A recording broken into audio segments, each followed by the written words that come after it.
নমস্কাৰ। আজি আচলতে মোৰ নিজৰ মনৰ এটা ভাৱ আচলতে আপোনালোকৰ মাজত প্ৰকাশ কৰিবলৈ ওলাইছোঁ।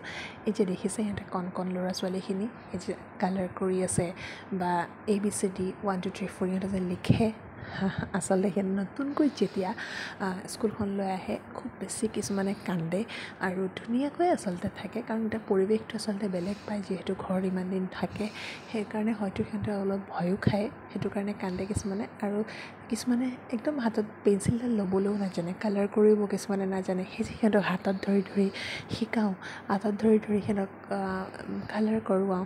প্ৰত্যেকগৰাকী শিক্ষক শিক্ষয়িত্ৰী আচলতে এইখিনি কৰে আৰু আমিও যিহেতু কৰোঁ মানে সিহঁতক। আৰু সিহঁতে যেতিয়া নিজেই এতিয়া এক্সামত বহিছে আজি নিজে যেতিয়া কৰিব পৰা হয়, কিমান যে মনৰ এটা সুখ অনুভৱ হয়, আপোনালোকক সুখ অনুভৱ হয়, বুজাব নোৱাৰোঁ আচলতে। ধন্যবাদ। এটা মই মনৰ ভাৱহে প্ৰকাশ কৰিছোঁ দেই।